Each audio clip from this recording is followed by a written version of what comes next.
Welcome to news hour. నేను Shweta. Details చూద్దాం. అల్లు అర్జున్ వ్యవహారంతో టాక్ ఆఫ్ ది లీటర్ గా నిలిచారు కంచర్ల చంద్రశేఖర్ రెడ్డి. అల్లు అర్జున్ పై ప్రభుత్వం కేసు నమోదు చేసి జైలుకు పంపించడంతో ఆయన పార్టీలో ఉంటారా ఉండరా అన్న అనుమానాలు నెలకొన్నాయి. వాటన్నింటికీ ఫుల్ స్టాప్ పెడుతూ గాంధీ భవన్ లో ప్రత్యక్షమయ్యారు చంద్రశేఖర్ రెడ్డి. ఆయన తమ కాంగ్రెస్ కుటుంబ సభ్యుల్లో ఒకరని చెప్పుకొచ్చారు టీపీసీసీ చీఫ్ మహేష్ కుమార్ గౌడ్. అల్లు అర్జున్ ఘటనపై బీఆర్ఎస్ బీజేపీ నేతలు రాజకీయం చేస్తున్నారని విమర్శించారు. చిత్రసీమ ఆంధ్రాకు వెళ్లిపోతుందని సిల్లీగా మాట్లాడుతున్నారని మండిపడ్డారు. చిత్రసీమకు ఎలాంటి సహాయం కావాలన్నా చేస్తామని అంటున్న టీపీసీసీ చీఫ్ మహేష్ కుమార్ గౌడ్ తో మా ప్రతినిధి Prem face to face. Allu Arjun విషయంలో ఇప్పుడు రాష్ట్రంలో ఇటు రెండు రాజకీయ పార్టీల మధ్య కూడా వివాదంగా మారిందని చెప్పుకోవచ్చు. ప్రస్తుతం మనతో మాట్లాడడానికి టీపీసీసీ చీఫ్ మహేష్ కుమార్ గౌడ్ ఉన్నారు. సార్ చెప్పండి, అల్లు అర్జున్ విషయాన్ని ఒకవైపు బీజేపీ బీఆర్ఎస్ రెండు కూడా కావాలని కక్షపూరితంగా అల్లు అర్జున్పై కాంగ్రెస్ పార్టీ కుట్ర చేస్తుందని చెప్పి వాళ్ళు చెప్తున్నారు. పుష్ప 2 సినిమాకి వెసులుబాటు ఈ కాంగ్రెస్ ప్రభుత్వం ఇచ్చింది కదా, ఇచ్చినప్పటికీ ఈ సంఘటన జరగలేదు. దురదృష్టవశాత్తు ఈ సంఘటన తర్వాత జరిగి ఒక ప్రాణం కోల్పోవడం, ఒక పిల్లాడు ప్రాణాలతో కొట్టుమిటాడటం జరుగుతున్న సంఘటన. దాని మీద చట్టరీత్యా అల్లు అర్జున్ గారిని సినిమా థియేటర్కి పిలిచిన వారు తీసుకోవాల్సిన జాగ్రత్త తీసుకోకపోవడం వల్ల స్టాంపేడ్ జరిగి ఈ సంఘటన జరిగింది. ఆ జరిగిన సంఘటనలో చట్టరీత్యా కార్యక్రమాలు జరుగుతూ ఉన్నాయి. ఇదేదో కాంగ్రెస్ పార్టీకి ఆపాదించే ప్రయత్నము, చిత్రసీమకి ఏదో అన్యాయం జరుగుతుందని చెప్పే ప్రయత్నం ఎవరైతే చేస్తూ ఉన్నారో వారు చరిత్ర తెలుసుకుంటే మంచిది. కాంగ్రెస్ పార్టీకి తెలుగు చిత్రసీమకి విడదీయరాని బంధం ఉంది.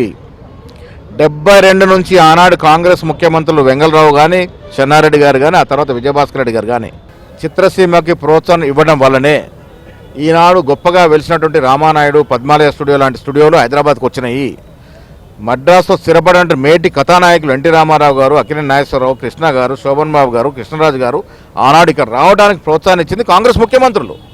సో అప్పటి నుంచి ఇప్పటి వరకు కాంగ్రెస్ పార్టీ చిత్రసీమని గుండె కత్తుకొని ఎంకరేజ్ చేస్తూ ఉంది, ప్రోత్సహిస్తూ ఉంది. ఇవి తెలియకుండా కొత్త వచ్చిన రాజకీయ నాయకులు ఈ చరిత్ర తెలియకుండా ప్రతి అంశాన్ని రాజకీయ కోణంలో చూపి లబ్ధి పొందే ప్రయత్నమే చేస్తూ ఉన్నారు. దాన్ని తిప్పికొడతారు ప్రజలు. తెలంగాణ ప్రజలకి వాస్తవాలు తెలుసు. చిత్రసీమ కాంగ్రెస్ బంధం అనేది ఒక episode, Allu Arjun cinema episode వేరు. అది అనుకోకుండా జరిగిన సంఘటన. ఈ రెండింటిని ముడిపెట్టి రాజకీయ లబ్ధి పొందాలని ప్రయత్నం వారు చేస్తూ ఉన్నారు. వారికి నిరాశ మిగులుతుంది. చిత్రసీమ హైదరాబాద్లోనే ఉంటుంది. కాంగ్రెస్ ప్రభుత్వం, రేవంత్ రెడ్డి గారి నాయకత్వం కాంగ్రెస్ ప్రభుత్వం చిత్రసీమకు అన్ని అంగులు, అన్ని ప్రోద్బలం ఇస్తుంది, అన్ని ప్రోత్సాహకాలు చేస్తుంది.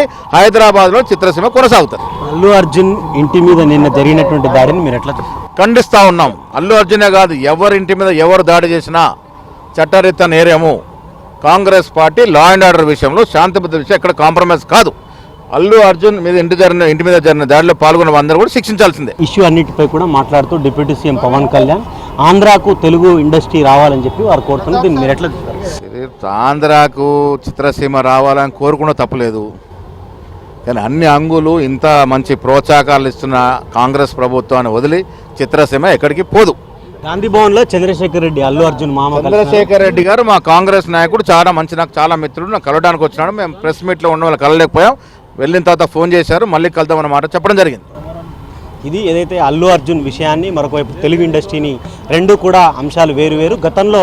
గత ఉన్నటువంటి ఉమ్మడి రాష్ట్రంలో కాంగ్రెస్కు సంబంధించినటువంటి ముఖ్యమంత్రులు పర్మిషన్స్ కానీ లేకపోతే అన్ని వెసులుబాట్లు కల్పించడం వల్లనే సినీ ఇండస్ట్రీ అయితే మద్రాసు నుంచి ఇటు ఉమ్మడి ఆంధ్రాలో భాగంగా ఇక్కడికి రావడం జరిగిందని చెప్పి టీపీసీసీ చీఫ్ మహేష్ కుమార్ గౌడ్ చెప్తున్నారు. కెమెరామెన్ మహేష్తో ప్రేమ్, గాంధీ భవన్.